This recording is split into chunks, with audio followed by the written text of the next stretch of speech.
Welcome back to Horror Stories.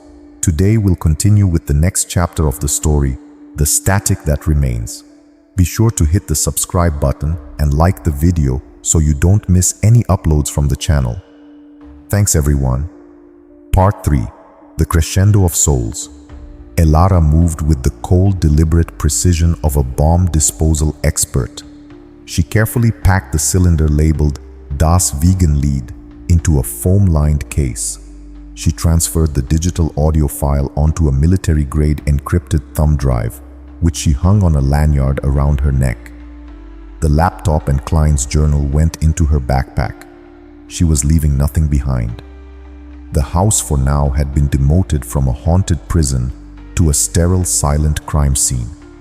The ironwood charm in her pocket was a constant solid presence, a shield against the ambient dread that still saturated the air. The promised rain had begun, a fine, persistent drizzle that slicked the roads and shrouded the night in a weeping gloom. The drive to Astoria was a funereal procession. The windshield wipers kept a somber, rhythmic beat, like a metronome counting down to a grim revelation. She wasn't fleeing this time. She was a courier carrying a message from the dead. The lights were still on at Fathom and Fable, a warm, inviting square of light in the otherwise dark and glistening street. She parked and hurried to the door, the bell chiming softly as she entered. Caleb was sitting behind the counter, a pair of reading glasses perched on his nose, a massive leather-bound tome open before him. He looked up, and the weary concern in his eyes told her he had been expecting her. "You went back," he said. It wasn't a question. "I had to," Elara replied, shrugging off her backpack and placing it on the counter. "I found something else, something worse." He closed his book, giving her his full attention. "Worse than your own ghost voice telling you what it wants." "This isn't about me anymore," she said. She took out her laptop, opened it, and plugged in a small but powerful portable speaker. She didn't want to use headphones. She wanted him to hear it in the open air, to experience it as she had. "You need to hear this." She queued up the file. She explained what it was, a cylinder from 1927, labeled The Lullaby. Caleb leaned forward, his elbows on the counter, his expression a mask of intense concentration. Elara pressed play. The crackle and hiss filled the quiet bookshop, a sound from a different century. Then the child's humming began. Elara watched Caleb's face. His cynical, guarded demeanor dissolved, replaced by a profound and sorrowful stillness. The sound was so fragile, so heartbreakingly innocent. When Klein's voice cut in smooth and predatory, Caleb's jaw tightened, his knuckles turning white where he gripped the edge of the counter. And when the little girl's voice, a tiny silver thread of sound, pleaded, "I want to go home, Mr. Klein." Caleb closed his eyes, a sharp intake of breath the only sound he made. The recording ended. The hiss faded into the soft drumming of the rain outside. For a full minute, neither of them spoke. The silence in the shop was heavy with the weight of the crime they had just witnessed. "My God," Caleb whispered, finally opening his eyes. They were dark with a fresh, raw horror. All these years, it was never just a story. "What story?" Elara asked, her voice low. "An old town rumor.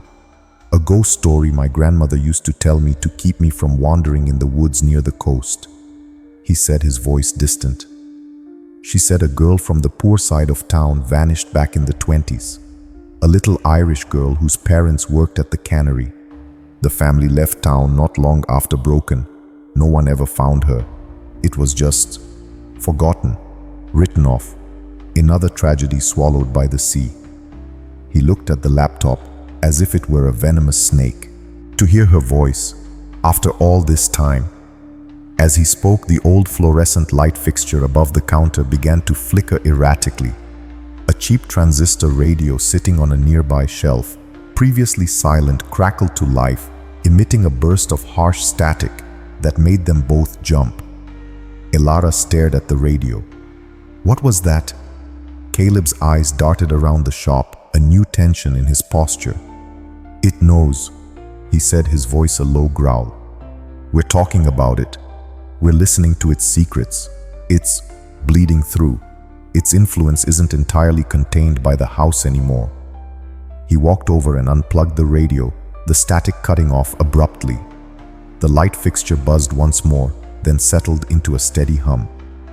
"This is changing things, Elara," he continued, turning back to her. "This echo, this thing in the house, it's not just Klein's hungry ghost. It's a composite, a chorus of the damned. That little girl's terror is a part of its structure, the foundation of its consciousness." Elara felt a cold dread that had nothing to do with her own safety.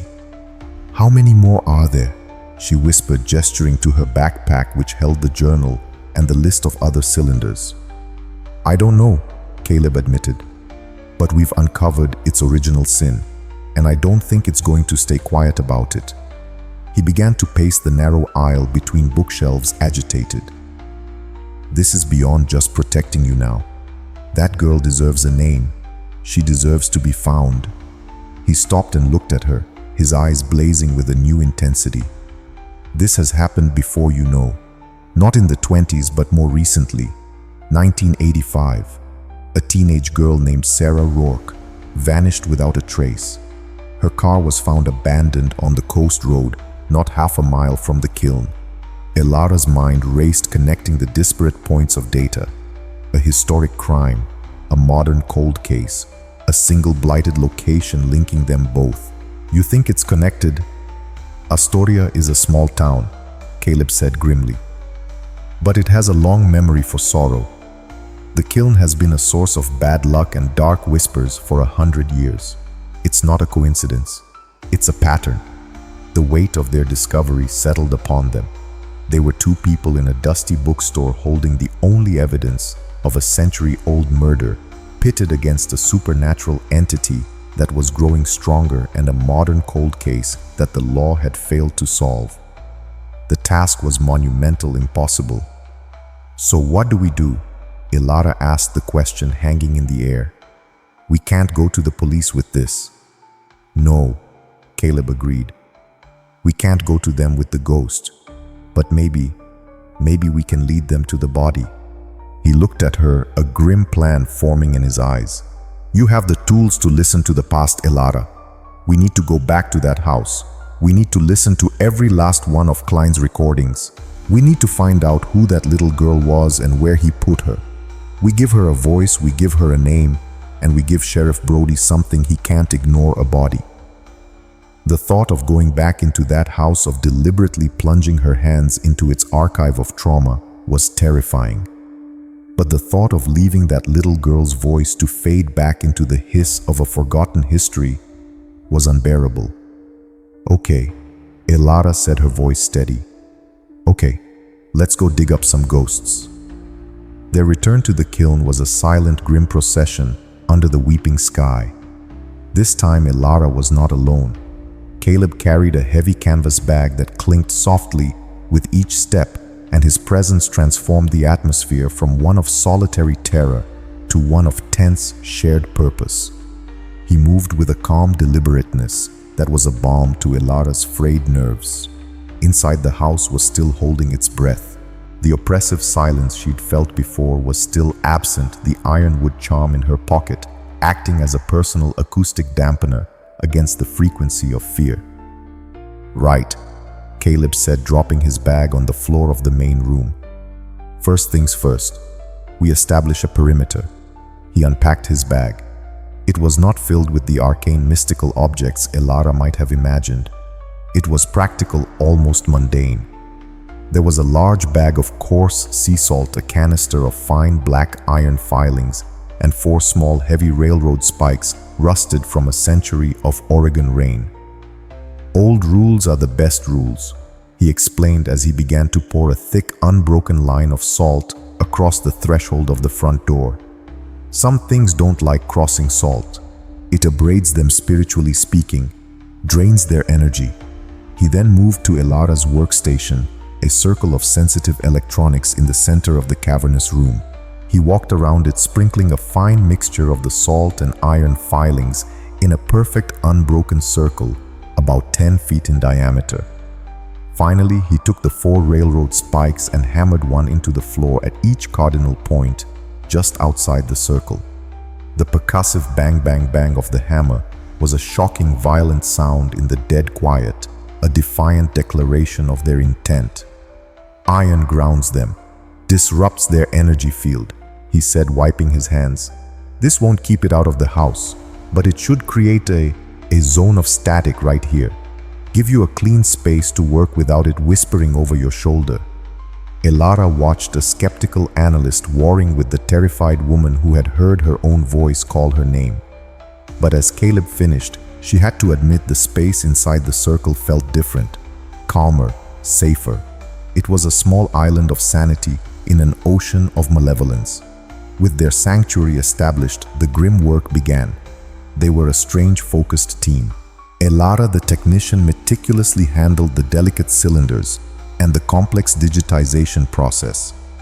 Caleb, the historian and occult guardian, sat nearby, poring over Klein's journal, cross-referencing dates on the cylinders, with the madman's entries, searching for any clue, any hint of who the other victims might be.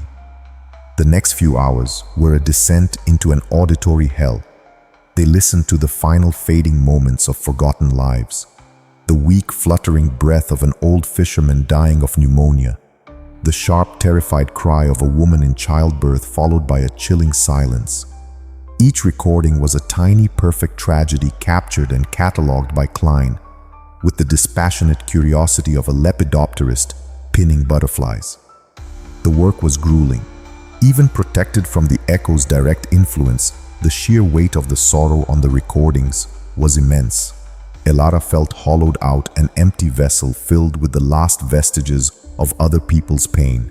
It was during the digitization of a cylinder labeled Subject 34, Male Unknown Trespasser, that the echo changed its tactics. As the file processed, a faint sound bled into Elara's headphones. It was a sound she knew with sickening intimacy, the sharp, authoritative rap of a judge's gavel. She blinked, pulling off the headphones. The sound was gone. She shook her head, attributing it to fatigue, to the power of suggestion. She put the headphones back on and started the playback. The recording was of a man panicked, begging in German. "Bitte nein, ich habe nichts gesehen. Please no, I saw nothing." His pleas were cut short by a sickening wet crunch, followed by the sound of something heavy being dragged across a wood floor. As she was marking the file, the sound came again, clearer this time. A man's voice, smooth and condescending, whispered directly into her ear, so real it felt like his lips were brushing her skin. "Counselor, is it not true that your expert, Ms. Vance, has a documented history of professional overreach, of finding patterns where none exist?" Elara gasped, stumbling back from her console. It was the voice of Martin Rexford, the prosecutor, who had systematically dismantled her career on the witness stand. It was a perfect studio-quality recording of a memory locked deep inside her own mind. "Caleb," she said, her voice shaking. "Did you hear that?" Caleb looked up from the journal, his expression concerned. "Hear what I didn't hear? Anything. It was for her, only for her. The echo couldn't make her afraid of it, so it was making her afraid of herself. It was using her own memories, her own trauma as a weapon. It was trying to destroy her credibility in the one place it mattered, inside her own head. It's learning," she whispered, her hands trembling. "It's bypassing the circle. It's in my head." "Breathe, Elara," Caleb said, his voice calm and firm. "It's an illusion, an auditory hallucination. It's rifling through your memories and playing back the ones that will hurt you. It's trying to get you to doubt your own ears. Don't let it. You are the expert here. Trust the data." His words were a lifeline. Trust the data. She forced herself to sit back down, her heart pounding a frantic rhythm against her ribs. The ghostly voice of Rexford murmured again, "She hears what isn't there, ladies and gentlemen of the jury." "Shut up," Elara snarled at the empty air and pushed forward, loading the next cylinder. She would not be broken by a phantom. They worked for another hour. the echo's psychological assault, a constant insidious counterpoint to the horrors on the wax. It played back the sound of her former boss telling her she was suspended, the whispers of her colleagues in the hallway, the tearful accusatory voice of her own mother on the phone after the verdict. Each one was a precision strike against her confidence, her sanity. She fought back by focusing on the cold, hard facts of the waveforms on her screen. And then they found it.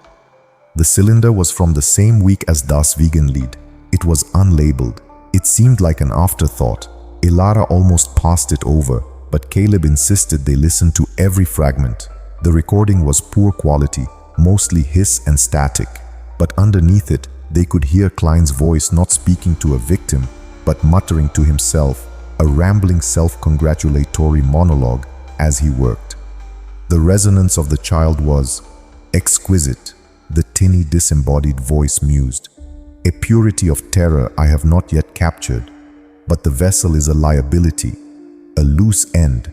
The river is too unpredictable. The sea returns things.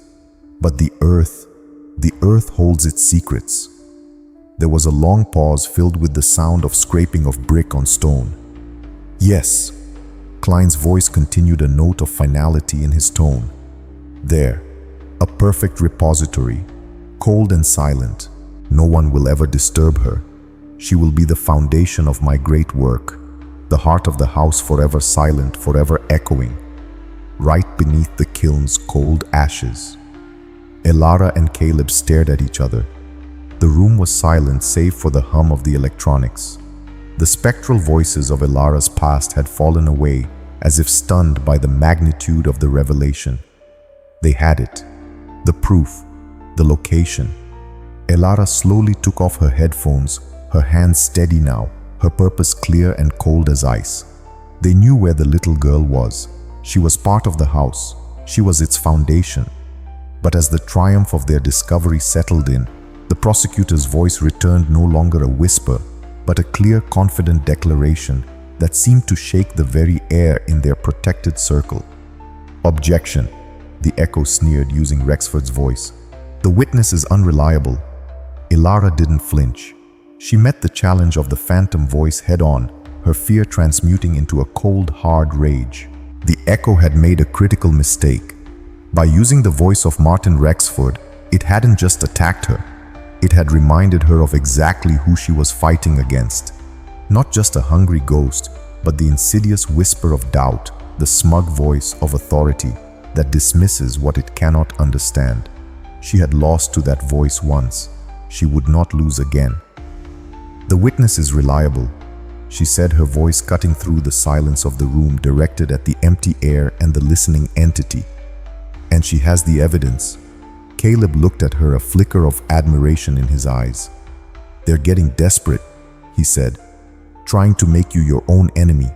It means we're close. We're more than close, Elara said, turning back to the workstation. She saved the audio file of Klein's confession, creating 3 separate backups on different devices. We know where she is, beneath the kiln's cold ashes. So what's the next move? Caleb asked, his gaze drifting towards the basement door. We can't exactly start digging ourselves, and we can't tell Brody a ghost told us where to look. No, Elara agreed, her mind already working the problem, falling back into the familiar logic of building a legal case. We don't tell him about the ghost. We give him a chain of evidence he can follow, one that ends with him wanting to dig. She picked up Klein's journal. We start with this. The plan was simple, elegant, and deceptive. They would call Sheriff Brody. They would tell him that, spooked by the house's reputation, they had started exploring and found the journal in the hidden kiln. The journal's contents, the mad ramblings about capturing mortal echoes, the clinical descriptions of recording the dying, combined with the house's proximity to the Sarah Rourke cold case, would be more than enough to pique his professional interest. It was a breadcrumb trail for the police to follow, a trail she and Caleb had carefully constructed. But we need to be sure, Elara added, her eyes narrowing with focus. I need more than 100-year-old audio confession. I need contemporary verifiable data. I need to acoustically map the floor of that kiln. The descent into the basement felt like a journey into the belly of the beast. The air grew colder, heavier, thick with the smell of damp earth and something else, a faint coppery scent like old blood. Caleb went first, holding a heavy-duty flashlight whose beam cut a nervous swath through the oppressive darkness. Elara followed, carrying a single piece of equipment, a highly sensitive contact microphone, and a portable spectrum analyzer. The kiln chamber was even more menacing than she remembered. The circular brick walls seemed to curve inward, designed to trap sound to focus it. The silence in here was different, not empty, but dense, suffocating. Caleb took out a piece of chalk from his pocket and drew a series of quick, intricate symbols on the inside of the iron-bound door before shutting them inside. "A little extra insurance," he murmured, his breath fogging in the cold. "Helps to muffle the conversation." Elara knelt, the cold of the stone floor seeping through her jeans. She placed the small round contact mic onto the dusty flagstones in the center of the chamber. The device was designed to pick up the tiniest vibrations through a solid surface. On her handheld monitor, a flat green line appeared, indicating absolute silence.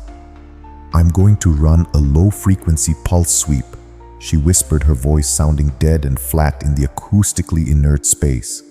"It will send a tiny vibration through the stone. If it's solid all the way down, the feedback will be uniform. If there's a void, the sound waves will travel through the empty space at a different speed, and we'll get a resonance spike." She tapped a command into the analyzer. A low, almost subsonic hum emanated from the contact mic, a sound felt more than heard. She watched the green line on the monitor, holding her breath. And that's when the house fought back. It started not as a whisper, but as a chorus. A wave of sound washed over them, seeming to come from the bricks themselves. It was the cacophony of all the cylinders she had digitized playing at once. The gurgling death rattle of the first man, the frantic pleas of the trespasser, the pained cries of the sick and dying, all woven together into a tapestry of pure agony. The sound was overwhelming, a physical assault that made her teeth vibrate and her vision swim. "Stay inside the circle," Caleb yelled over the din, though he had drawn no circle here. He meant the circle of their shared purpose, their sanity. Then through the chaos, the little girl's voice rose, humming her sad, lonely lullaby. And interwoven with it, Martin Rexford's voice, booming and authoritative, as if he were addressing a courtroom of the damned. "A symphony of suffering, Ms. Vance. Is this what you hear in your quiet moments? Is this the pattern you're so good at finding?" Elara squeezed her eyes shut, pressing her hands against her ears, but the sounds were inside her head. The little girl began to cry, her sobs sharp and piercing. "She wanted to go home, Elara," the echo whispered now, using a perfect imitation of Caleb's voice. "But you're keeping her here. You're digging, you're listening. You're torturing her." It was a masterful, cruel stroke, turning her mission of rescue into an act of desecration. For a split second she faltered. The green line on her monitor wavered as her hand trembled. Was she doing the right thing? Was she just feeding this monster by giving it her attention? "Don't listen to it," the real Caleb said, his hand clamping down on her shoulder, grounding her. "It's a liar. It's afraid. We're winning." His touch, his voice cut through the hallucination. Elara opened her eyes, her resolve hardening into diamond. She focused on the monitor, on the data. The noise in her head was a storm, but the screen in her hand was the truth. And then she saw it. As the low-frequency sweep passed over the center of the floor, the flat green line on the analyzer spiked violently. A sharp, clean peak appeared on the graph, indicating a dramatic change in the density of the material beneath them. It showed a hollow, a void. The void was approximately 4 feet long, 18 inches wide, buried 3 feet down, the size of a child's grave. "Got it." Elara breathed the words, a prayer of confirmation. She saved the reading, the data, undeniable, irrefutable. As if sensing its defeat, the cacophony in the kiln cut off abruptly, plunging them into a shocking, profound silence. The psychic attack was over. They had their proof. They emerged from the basement, blinking in the dim light of the main room, covered in dust and emotionally ravaged but victorious. The circle of salt and iron filings around her workstation was undisturbed, a small sacred space in the desecrated house. Elara walked over to her backpack, her movements stiff but certain. She pulled out her cell phone. Her hands were steady as she navigated to her contacts and found the number for the Astoria Sheriff's Department. She looked at Caleb, who gave her a single sharp nod. She pressed the call button and lifted the phone to her ear. The ringing felt like a countdown. Sheriff's Department dispatch. "This is Elara Vance," she said, her voice clear and strong. "I need to speak with Sheriff Brody. It's about the house I'm renting, the old Klein place." She paused, taking a final steadying breath. "I think I found something." We'll end part 3 here. Be sure to follow and like the video to catch part 4 of the story. Good night, everyone.